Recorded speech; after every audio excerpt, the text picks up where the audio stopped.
Hey everybody, what's going on? Hellmite here, bringing you another video from Grab the Lantern today. Today I wanted to talk about the new Ruination novel that Riot are talking about releasing over on Twitter, that they've officially announced, I should say. They're not just talking about it. And also generally my thoughts about not only the book, but also about the concept of a paid novel set in the League of Legends universe. Now, obviously, this isn't something that's brand new for Riot Games. They've previously done a novella, Garen First Strike, that was released. I believe it had a very limited run, but it was an ebook that was available on Amazon or wherever you read ebooks. So this isn't the first time that Riot has basically said, hey, are you guys willing to pay for lore content? That said, I don't know that Garen First Strike did particularly well. I never bought it because I didn't have a reading tablet or anything that I could actually read the book on, right? It wasn't a physical novel. It wasn't an ebook. It was it was only available if you had like an e-reader.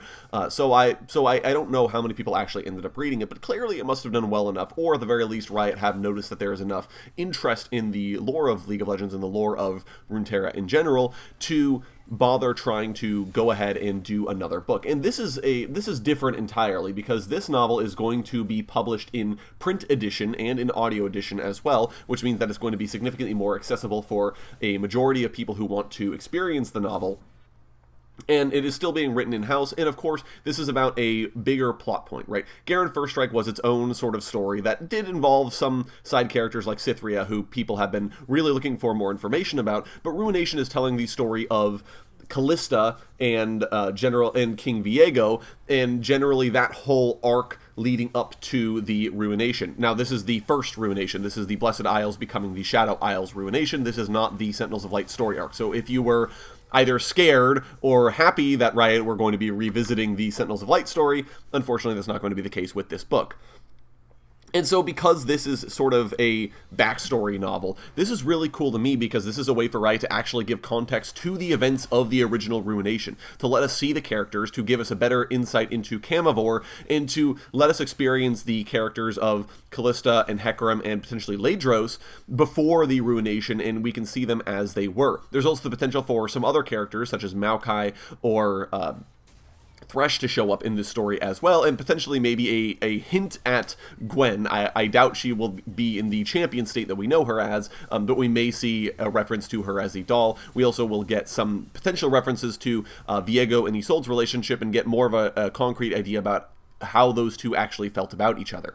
And so all of this is really cool, and I'm very excited to see that Riot is going to be releasing a physical novel, and that they are trying to say, hey, here's lore for you guys that we're actually going to be putting out. And I think this is a fun way for Riot to sort of test the waters, to say, hey, are people willing to pay money for exclusive lore content, right? This isn't tied to any event. This isn't tied to any in-game release. This has no mechanics. This is no gameplay, right? This is just Riot saying, we are writing a story about our game. Are you guys willing to pay for it? And I feel like if this book does well, which I highly suspect it will, then it gives Riot's narrative team more ability to go to the executives and say, hey, we really want to, right, there's an audience for this, so we really want to write more books that are set in the universe, and we know that they're going to sell. And it then gives them a better way of telling stories that they want to tell, or progressing story arcs that don't have to be tied to the game or to current releases. That's a really cool thought that I have, and I'm really excited about that. However, this doesn't mean that this approach is potentially without flaws, and for this, I would like to tell a story about the game Magic the Gathering, and how its story was mishandled only a couple of years ago. Now, for a while, Magic the Gathering had free web fiction published on their website detailing the main story of whichever block was currently in rotation, starting with Battle for Zendikar and running all the way up till the sort of climax that was War of the Spark, which was this big event where they brought in all sorts of planeswalkers and sort of culminated a story that had been decades in the making.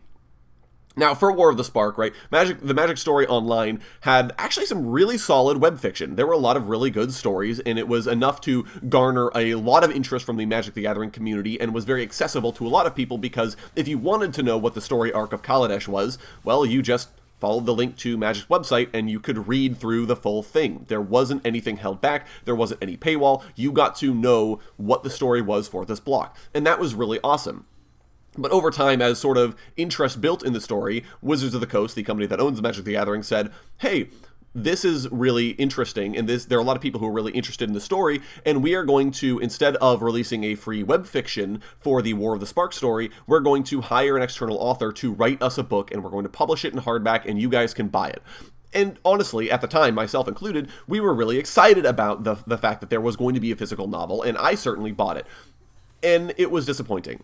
The writer clearly was not that interested in the Magic the Gathering story in general, and while Riot are going to avoid this since the Ruination novel is being published in-house, the book was definitely a letdown. But Wizards of the Coast had already committed to story is now a paid endeavor. So the story for the next block afterwards was a paid novel. There was no free web fiction. In fact, they basically said there is going to be no more free web fiction. All the stories for the blocks are going to be released in novel format. And this just killed any sense of interest people had in the story, especially when they released a sequel to War of the Spark that completely ruined canon in multiple different ways and just was generally a horrendously written book. And I think, in all honesty, the sort of fallout from these paid novels was such to the point that Wizards of the Coast actually pulled a planned novel they had for the Theros Beyond Death set because they were actually hemorrhaging people who were just not interested at all in the story anymore because of how it had been mishandled and because of how uninterested they were in continuing to pay for books when they were consistently low quality and consistently ruining things like narrative consistency, and people who were tangentially interested in the story who knew they could read it online were no longer interested at all because they weren't going to go out and buy the book, right? And they couldn't read it online.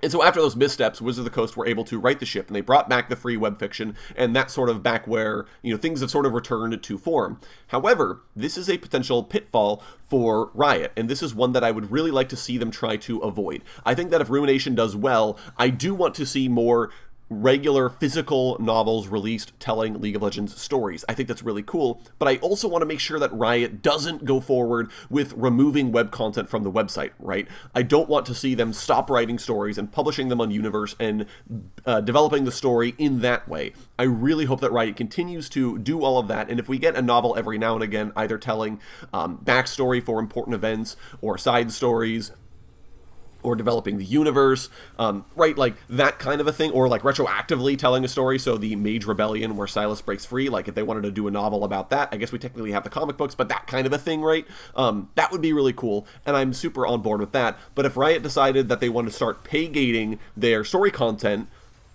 for example, the most recent Sejuani plot arc where she and the Winter's Claw are basically breaching Volibear's lair to try and steal Orin's Cauldron back from Volibear, if that story was told via a paid novel as opposed to being a free story content, not gonna lie, I would be pretty disappointed and upset with Riot. So while I do like the idea of Ruination, and I'm really excited, and I'm definitely going to buy the book still, guys, don't get me wrong, I do hope that Riot continues to keep the lore free and keep the lore accessible to a majority of people.